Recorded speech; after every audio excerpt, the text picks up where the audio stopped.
السلام علیکم ورحمۃ اللہ وبرکاتہ نحمده ونصلی علی رسولہ الکریم اما بعد۔ آج کا سبق سن لیجئے۔ آج کے سبق کی سرخی ہے حضور صلی اللہ علیہ وسلم کی خاندان کی سیرت کے بارے میں پارٹ نمبر 4۔ اب جو کہ نظر مانی تھی، قرآن ڈالا تو قرآن میں عبداللہ کا نام نکلا۔ بہنیں بہت روئی، ابا اس کو تو ذبح ہونے نہیں دیں گے ہم، بہت خوبصورت ہمارا بھائی ہے۔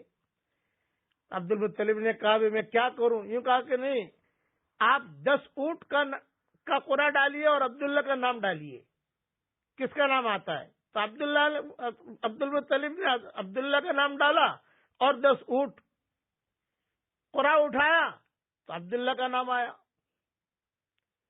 بہنوں نے کہا نہیں، 20 اونٹ کیجئے، 20 اونٹ لکھے، قرآن اٹھایا، عبداللہ کا نام آیا۔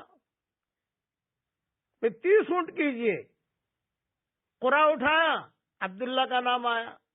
کتابوں میں لکھا ہے 100 اونٹ تک گئے عبد المطلب، 100 اونٹ تک، یعنی 100 BMW۔ یہ جب 100 اونٹ تک پہنچے اور قرآن ڈالا، اب 100 اونٹ کا نام آیا۔ اس طریقے سے یہ حضور صلی اللہ علیہ وسلم کے والد بچ گئے۔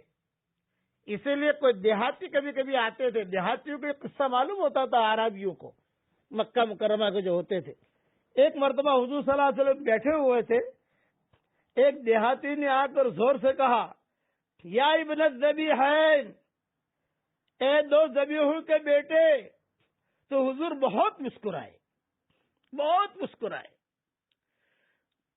تو صحابہ نے کہا تم کیوں مسکرائے؟ بولے اس کو قصہ معلوم ہے میرے دادا کا، کہ بڑا یہ بڈھا تھا اس وقت میں، اس کو معلوم ہے قصہ۔ 2 ذبیحوں کے بیٹے کا مطلب ایک اسماعیل علیہ السلام کے بیٹے اور ایک عبداللہ کے بیٹے، کیونکہ عبداللہ کا بھی بار بار نام آ رہا تھا ذبح کرنے کے لیے، بار بار نام آ رہا تھا۔ تو حضور بہت مسکرائے کہ اس نے بہت بھاری اشارہ کیا ہے کہ اے 2 ذبیحوں کے بیٹے، آج اللہ نے تجھے کیا مقام دیا ہے۔ اب عبداللہ کی جان بچ گئی، اور یعنی 100 اونٹ جو ہے عبد المطلب نے بہت اہتمام کے ساتھ اللہ کے نام پر، چونکہ یہ وعدے کے بہت پکے تھے، عبد المطلب بہت پکے تھے وعدے کے، اور کسی سے ڈرتے نہیں تھے، کسی سے گھبراتے نہیں تھے، کسی سے ڈرتے نہیں تھے۔ اب سارے بھائی ان کے نشو و نما پاتے گئے۔ عبداللہ جو ہے حضور صلی اللہ علیہ وسلم کا والد محترم، یہ بھی نشو و نما پاتے گئے۔ بڑے ہوئے تو حضرت عبداللہ کی شادی کا فکر ہوا کہ اب ان کا نکاح کرنا چاہیے، کہاں نکاح کریں؟ بہت پیغام آئے۔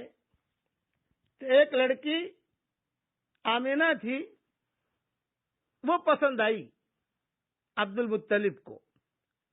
جب نکاح کے لیے لے کے جا رہے تھے تو ایک یہودیہ لڑکی کھڑی تھی، اس کا نام تھا فاطمہ۔ اس نے عبداللہ کو بلایا اور عبداللہ کو بلا کر کہا کہ تم میرے ساتھ ایک رات گزار لے، حضور صلی اللہ علیہ وسلم کے والد کو، میں تجھے 100 اونٹنیاں دوں گی۔ تو حضرت عبداللہ نے کہا یہ کام میں نہیں کر سکتا۔ چنانچہ وہاں گئے، آمنہ سے نکاح ہوا، کچھ راتیں قیام کیا، واپس آئے، وہی فاطمہ کھڑی تھی یہودیہ۔ جب وہ کھڑی تھی تو اس نے کوئی توجہ نہیں دی۔ تو عبداللہ نے پوچھا، بھی کچھ راتیں پہلے تو بہت اہتمام سے بلا رہی تھی مجھے، اب دیکھتی بھی نہیں۔ تو وہ فاطمہ جو تھی وہ تورات اور انجیل بہت پڑھا کرتی تھی، تورات کی حافظہ تھی، انجیل کی حافظہ تھی۔ وہ کہتی تھی جب آپ جا رہے تھے شادی کے لیے تو آپ کی پیشانی پر نبوت کا نور موجود تھا۔ میں چاہتی تھی کہ یہ نبوت کا نور میرے پیٹ میں آئے، لیکن اب یہ نبوت کا نور کسی اور لڑکی کے پیٹ میں چلا گیا ہے۔ اتنی ماہرہ تھی یہ فاطمہ، تورات اور انجیل بہت پڑھتی تھی۔ اور کعبے کے پاس ہی بیٹھی رہتی تھی لمبی چوڑی تسبیح لے کر آپا بن کے، اور تورات اور انجیل گنگنایا کرتی تھی۔ بقیہ تفصیل کل پوری کروں گا انشاءاللہ۔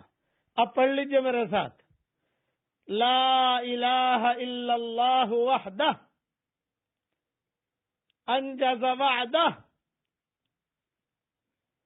ونصر عبدہ وہزم